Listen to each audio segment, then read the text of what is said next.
बच्चों, परम पिता परमेश्वर का हम हार्दिक दिल से लख लख शुक्राना करते हैं, जिनकी आज्ञा से, जिनके हुक्म से हम आज आपके शहर ग्वालियर में अपना प्रोग्राम दे रहे हैं। ये सच है कि हम एक माध्यम हैं, कर्ता पुरुष विधाता एक ही है। ये भी सच है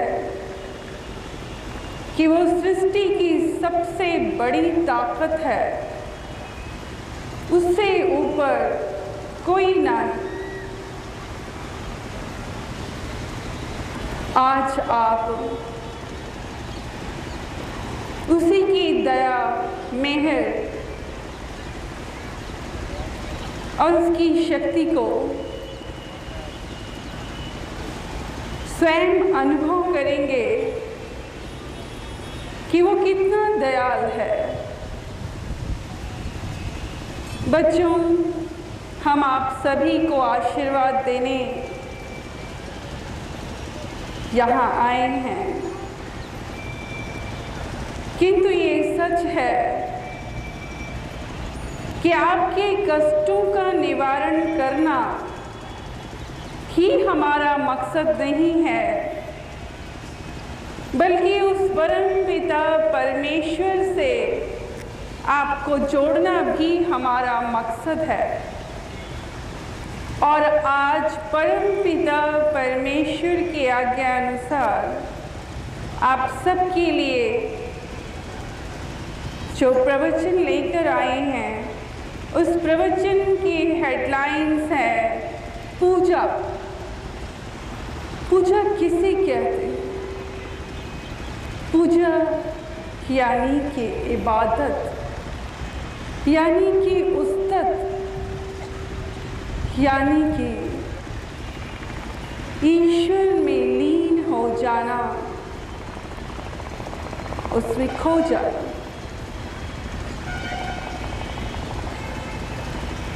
यूं तो संसार के प्राणी अपनी अपनी समझ के अनुसार इस धरती पर पूजा कर रहे हैं, किंतु जिसे आप पूजा मानते हैं, मंदिर जाना, गुरुद्वारे जाना, मस्जिद जाना या चर्च जाना,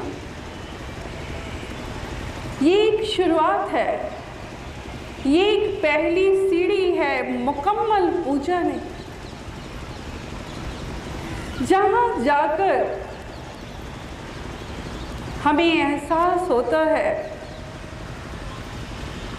कि ईश्वर जैसी कोई सत्ता है जिसका जिक्र हम सुनते हैं, जिसके बारे में हम सुनते हैं।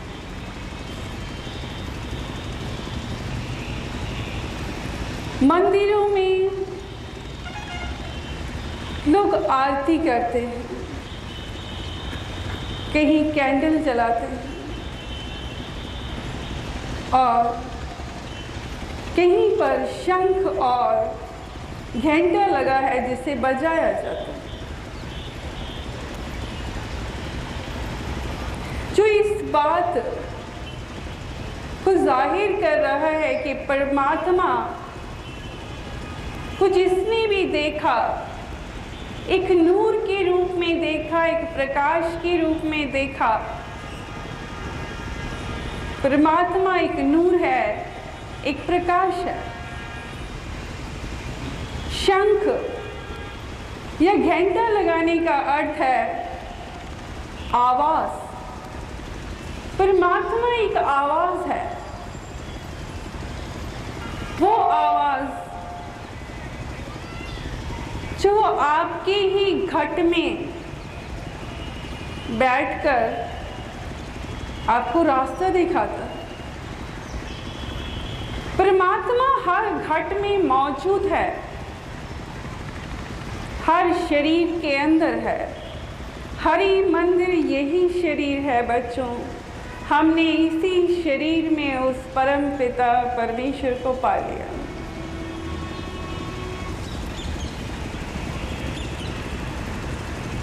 जिसे इबादत कही गई, इस संसार का ऐसा मानना है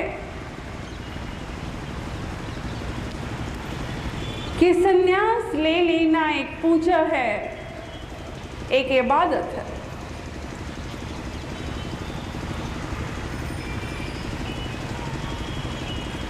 संन्यास के अर्थ को वो नहीं जानते। वो संन्यास को जिस रूप में धारण करते हैं वो बाहरी रूप है। बाहर से जोगिया कपड़े पा लेना या पहन लेना, आप उसके रंग में तो नहीं रंगेगा।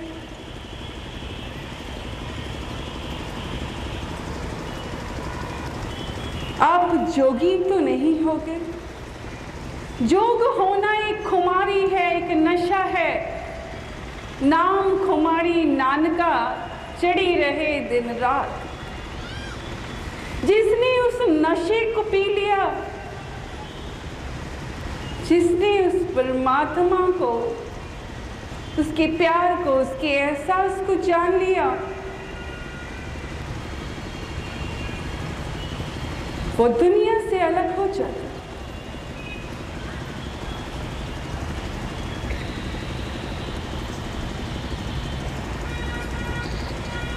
वो स्वयं इतना रंग जाता है उसके रंग में कि फिर उससे कोई क्या कह रहा है, कोई बुरा कह रहा है, कोई अपशब्द कह रहा है, कोई निंदा कर रहा है, किसी ने उसका नुकसान कर दिया, किसी ने उसे चोट पहुंचाई, वो इन बातों को नहीं देखता।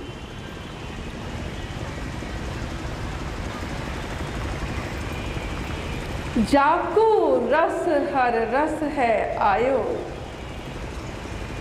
जाको रस हर रस है आयो, सो अनरस नाही लपटा।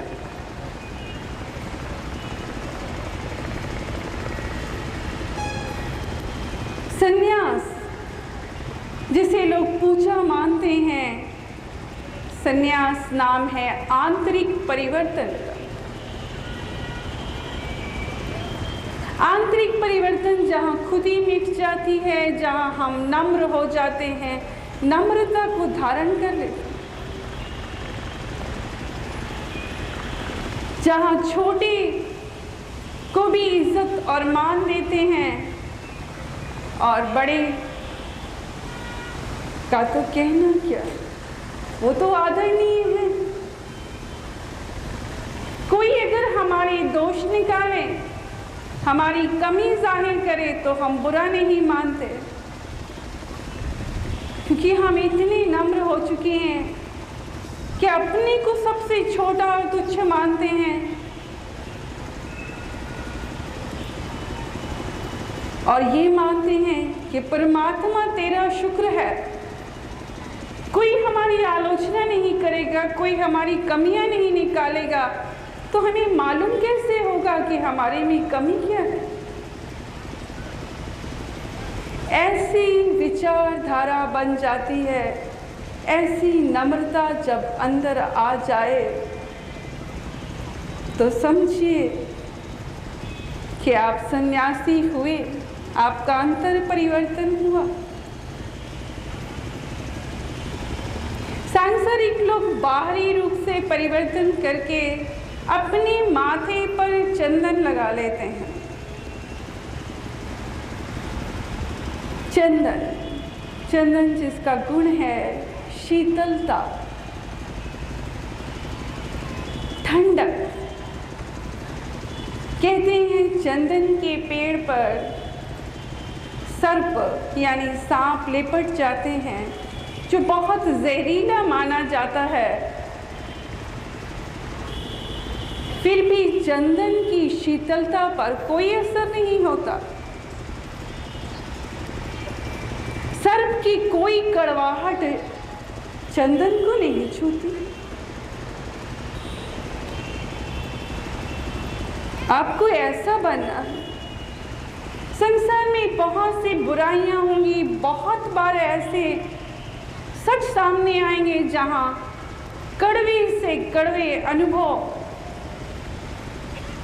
आपको जख्मी कर देंगे। किंतु क्या आप अपनी शीतलता, अपनी मधुरता, अपनी मिठास बनाए रख सकेंगे? और अगर ऐसा कर पाते हैं तो आप सन्यासी हो गए, क्योंकि सदकर्म ही पूजा, बनावट पूजा नहीं। कई लोगों को देखा है कि वो लाल तिलक माथे पर लगाते हैं, यानी कि वो इस बात का इशारा करता है कि ये दिमाग, ये दिल, ये आत्मा उसकी हो गई उस परमात्मा की। अब तेरे सिवा इस दिल में किसी और का ख्याल ही ना। लाली लगाने का अर्थ है कि लाली देखन मैं चली, मैं भी हो गई लाल।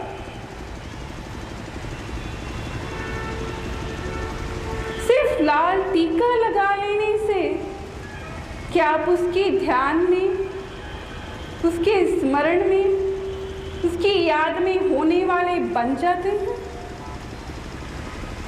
नहीं।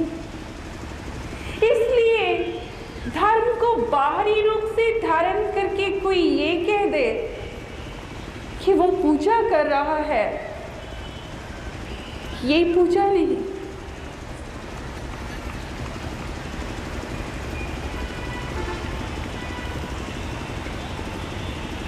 बहुत से लोगों को देखा है माला फेरते, फेरने में बुराई नहीं, मगर इससे कमी आ जाती। आप जितनी बार माला फेरते हैं, आप गिनते हैं और कहते हैं आज दिन में इतनी बार माला फेरी। बच्चों, हम कहेंगे कि ऐसा कहना भी अहंकार है, अहम है, मैं है। अगर ऐसा सोचते हैं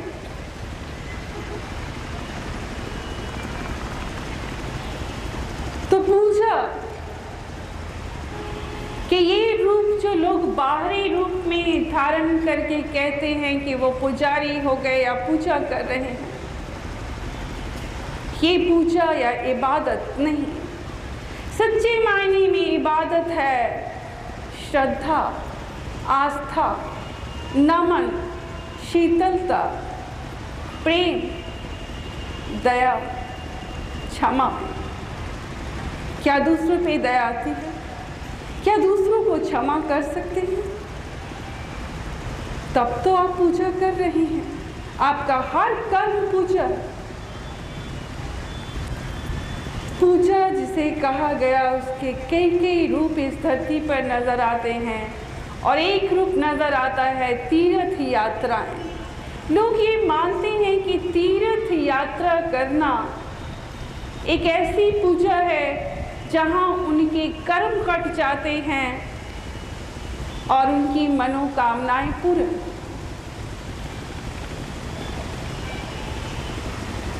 हमें याद है कि जहां भी हम गए, कई बार जर्नलिस्ट लोगों ने हमसे सवाल किया कि माता जी,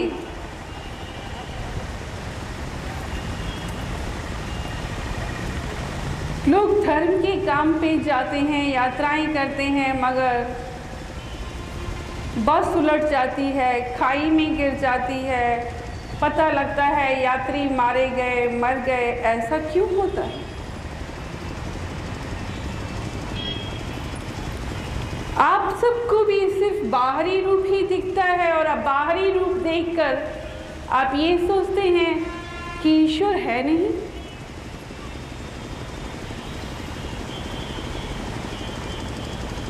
ईश्वर है, मगर उसे पुकारा कब आपने? उसे याद कब किया? तीर्थ का मतलब है पुण्य कमाने जाना। तीर्थ का अर्थ है पुण्य कमाने जाना। आप पुण्य कमाने जा रहे हैं, एक ऐसी इबादत, एक ऐसी पूजा करने जिसकी शुरुआत से ही सिमरन परमात्मा का शुरू हो जाना चाहिए। उस यात्रा के दौरान किसी से ज़्यादा बातें मत करें। उसी की याद, उसी का ख्याल, उसी का स्मरण, उसी के रंग में डूब जाना ही तीर्थ है। मगर यहाँ एक सच और भी कहना चाहिए।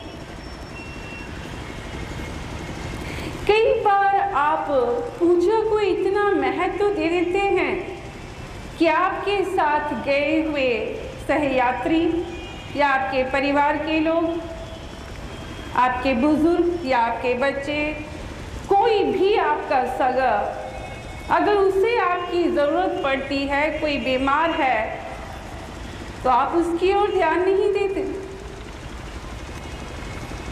आपको लगता है कि आपकी पूजा में खलल हो जाएगा। ऐसा परिवारों में भी होता है। घर का सदस्य बीमार है, उसे छोड़कर आपको यात्रा करनी ज़्यादा सही लगती है।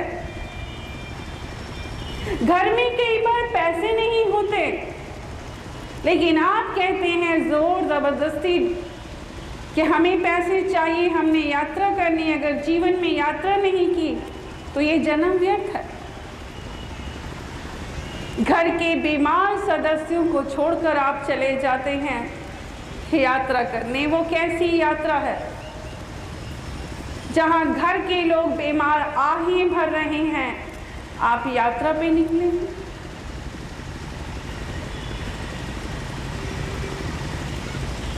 अगर घर बैठे ही अपने घर के बुजुर्गों के, माता पिता या घर में जो लोग बीमार हैं, आप उनकी सेवा करें, तो घर बैठे ही 4 धाम का फल आपको घर में ही मिलेगा।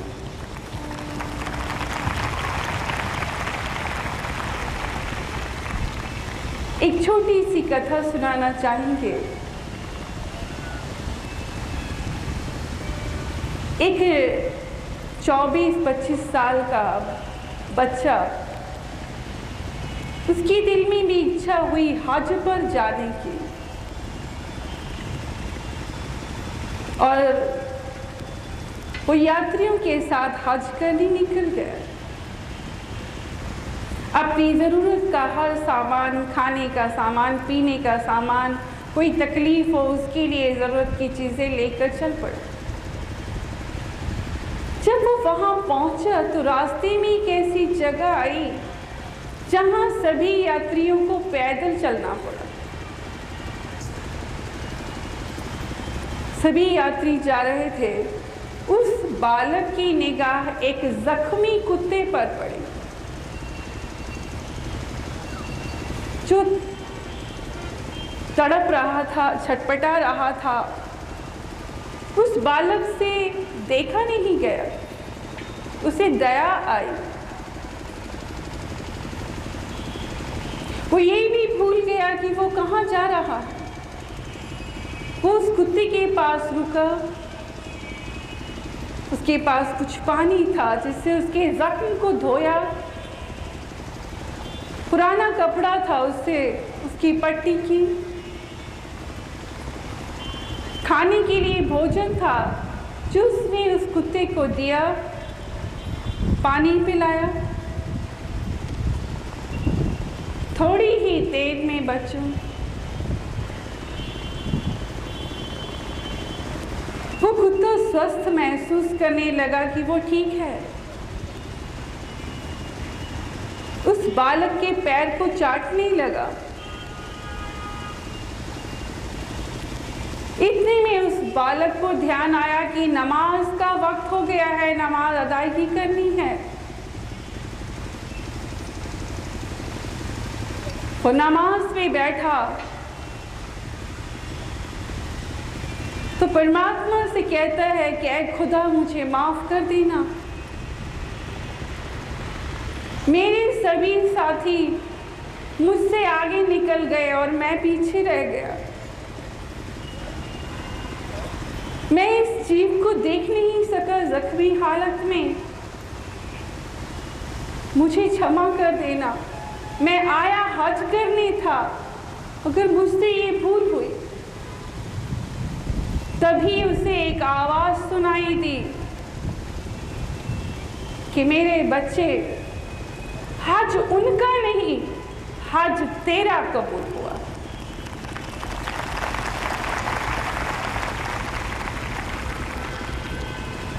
बच्चों, प्रेम ही रब है। इबादत जिसे कहते हैं वो प्रेम में नहीं।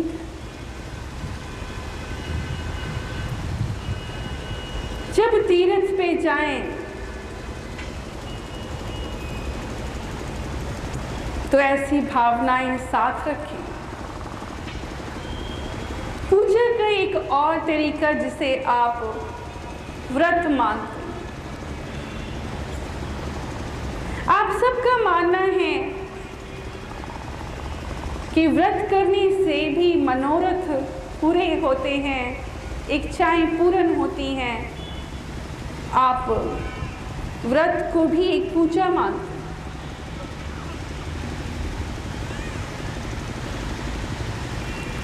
किंतु बच्चों,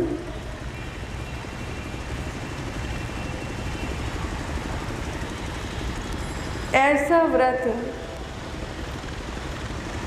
जहां ध्यान खाने में लगा रहे,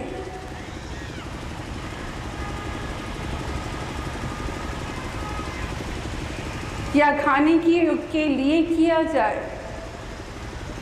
कुछ व्रत है जहां फल फूल आहार खाए जाते हैं और कहा जाता है कि ये व्रत है। बच्चों, व्रत का मतलब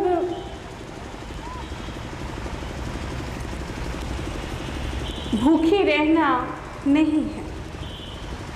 व्रत का सही अर्थ है संकल्प लेना, व्रत धारण करना।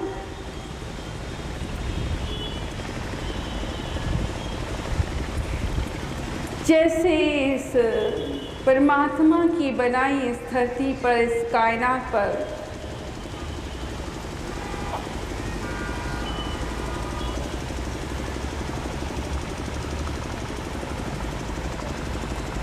ऐसा एक पक्षी है चातक।